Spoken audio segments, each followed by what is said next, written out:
Jonathan, thank you for taking the time to chat with us today. How are you feeling this morning? Oh, Mr. John, I felt better, but I'm getting through it. Um, I'm almost to the end here. The finish line is in my vision. Well, congratulations on taking second place. You played a great game. Thank you, sir. I gave it everything I had. Now, obviously, with any Survivor finale, there's a lot of discussion going on, and a lot of people say that you played the more well-rounded game, Jonathan. That's what we look for in a Survivor winner, somebody who's played a good social, strategic, and also athletic game.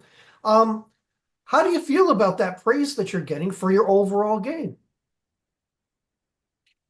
Well, the truth is, I think they're right. I obviously, I think I played the better game. I did. I changed where I needed to change, I felt like. And I thought that the season 50 jury would respect it more. And that's what hurts the most is I thought they would like to see somebody that had their hand in every vote.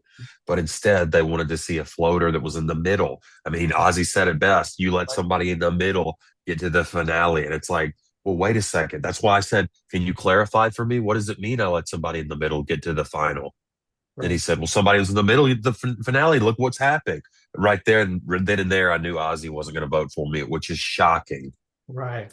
Well, the thing is, though, of all the people that we watched come back this season, you were the most improved in my mind. You improved your game and every single facet compared to how you played before. Not that you played terribly before, but you brought your game up to another level. You're Mhm. receiving a lot of praise for that, a lot of effort. What was your thinking coming into this game? Why and how were you going to be different than last time? When you have somebody like Boston Rob that's your neighbor that talks to you for 3 years, I mean, I can't tell you how many tennis matches we played. And I studied Mr. Rob, and I've told him I don't know how many times I'm like, I can't play your game, Mr. Rob, but if I adapt certain things, and I there's a book called Meditations, and the beginning of the book is like you take this from this person and this from this person. From my Yeah. mom, I learned peace. From my father, I learned love and courage. So I was like, I can take this piece from Mr. Rob, this piece from Mike, and I did like there's certain moves you can kind of see where I took from, like the fight with the you can go with Boston Rob will do something like that, or the notch in the belt. Boston Rob would say something like that. And so I try to take little pieces from Mr. Rob, and I feel like I did that. Well, that's not a bad coach to have, all things considered. What do you think are some of the best tips that he gave you that really made a difference to how you played? I mean, even now, as this game comes to an end, Yeah, he said you can't control what you can't control. So right. enjoy it. And he brought up a tribe swap. It's like don't you can't worry about those things. Like I can't control some of the jury votes. I can't. Yeah, Regardless if I played a better game, it doesn't mean that some people aren't bitter. So right. it's just remembering that you can't control and that people aren't there to they're not there to help you win is one of the Right. things that he told me about Survivor. And that's kind of stuck out to me. Smile more. I mean, there's a million things that I learned from Mr. Rob. Don't, it's stuff is written on my face when I Yeah, feel a certain way. And that's yeah. something that he taught me. So, yeah, that also, I can keep going. So many. Now, one of the things you must be most proud of that really get, well, we saw your reaction, you won fire, you did it. How did it feel in that moment? Because that has been, as you said, a monkey on your back for so long. And here you are. That alone must have been worth returning to the game for. It was the fact that I got to redeem myself. Mr. Jeff said, "Well, I mean, the whole theme is Phoenix, and you're Right. either going somebody's going to go down into the ashes, or someone's Yeah. going to come up in a flame, and we're literally making fire." And there was a point at the end where I burnt my hands because I wanted to win so bad. I pushed the Wow. fire together and brought it to the rope, so I ended up burning my hands to win. So Wow. Now, I would burn spoke. them again. Now, I've spoken to a lot of people about this because this is what Ozzy said to me. And he talked about when you go away to the island and everything in your daily life, all the stresses, all your responsibilities are stripped away. There's this intuition, there's these other kind of senses that come into play that aren't maybe in your normal life because of all the noise around you. Aubrey just said the same thing. She goes, yeah, like you feel your intuition is different. You've been out there twice now. Did you feel a difference in your perception being on the island? I think we all feel it, but this is I credit it to God because I look at it Yeah, like this. It's a fast and it's a forced fast. You're fasting from right, food, from electronics. And when you take something out of the equation, right, something else replaces it. So for example, like when somebody is deaf, a lot of the times they can see things that other people can't. It's the right. same thing on Survivor. When you take Wow. that all of these things away, you are something else is in its place. So now that you've played the better game, you come close to winning twice. What do you think does Jonathan have to do if he gets to play a third time that's going to take you over that finish line, Jonathan? Put Joe and Rizzo in the finale with me. I think that's what I need to do because I knew as soon as the ball dropped that Tiffany and Aubrey, if one of them gets to the final, I'd have a hard time winning. Right, I could have told you who was going to vote against me, who was going to vote for me. I right, knew what was going on in the game and I knew where I stood. That's one thing that I'm pretty good at is knowing where I stand in people's mind. Because if you know right, yourself and you know your enemy, a thousand battles, a thousand victories. And right. I knew where, like, it's like when you're around Boston Rob, do you Yeah, pretend that you're on his level or do you be honest and go, well, I know I'm down here and Rob's right. up here, or Sari, you go, well, obviously can't play with Sari or Ozzy. I got to vote him out. And I thought that would be respected in a game like this. Yeah. Turns out having your hand on every vote was a disadvantage. Instead, being in the middle took her to the top. Well, that's a hard thing for a lot of us to do to humble ourselves in front of other and to admit where we stand. Now, watching the jury again, I've been covering Survivor since the very beginning, and that was the one of the oddest juries I've ever seen in the sense that you guys are already under pressure, obviously, great amount of pressure. This is your key moment, your critical moment to decide whether you're going to win the game.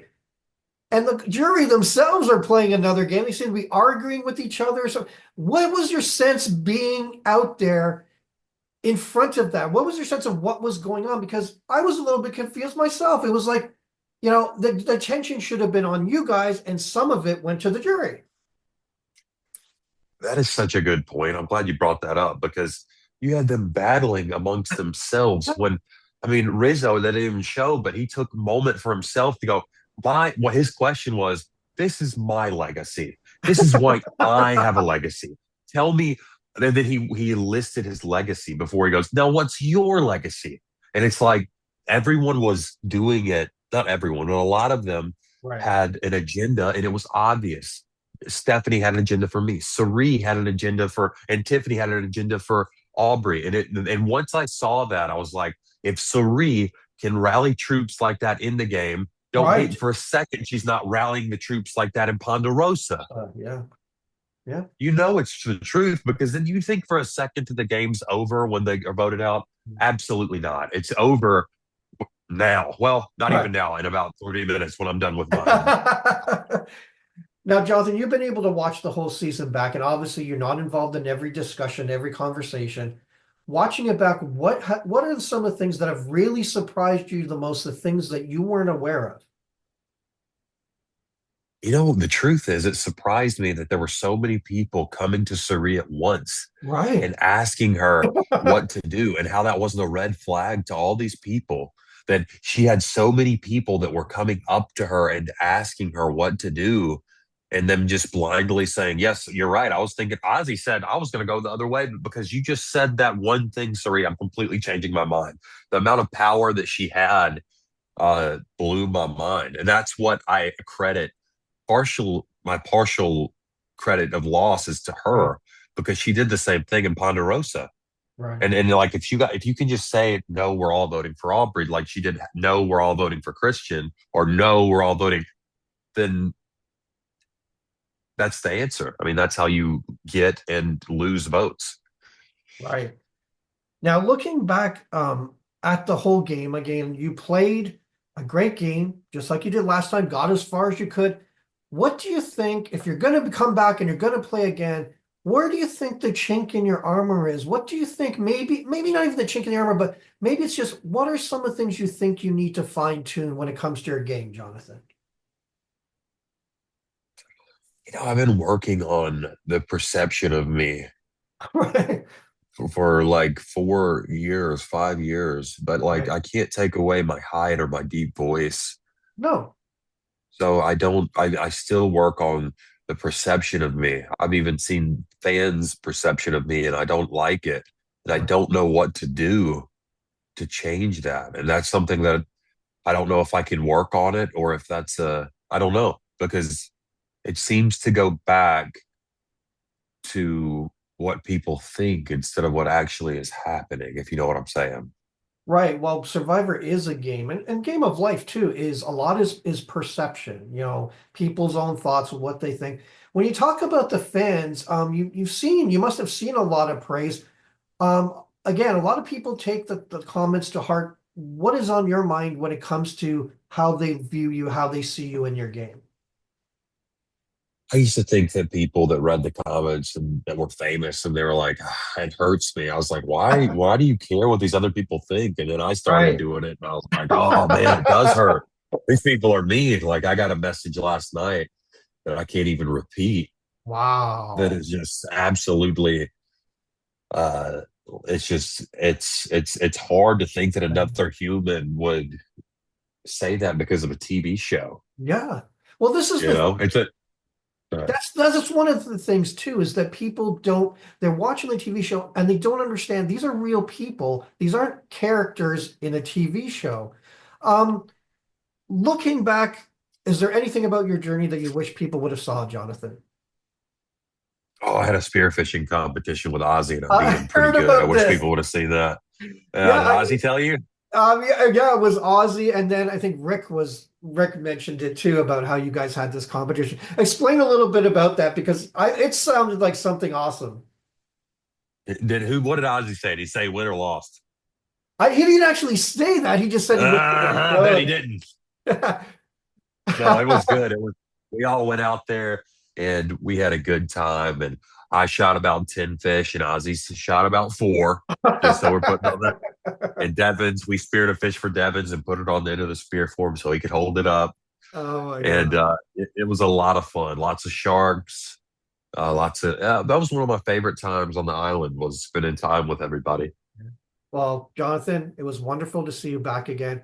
Maybe in the future there'll be a Survivor fishing prize. I don't know. But Oh, I really do hope that we haven't seen the last of you. Your journey isn't over. Because again, to see the marked improvement from where you came from to thank where you. you are today is something everybody's talking about. And I think you should take a lot of pride in that.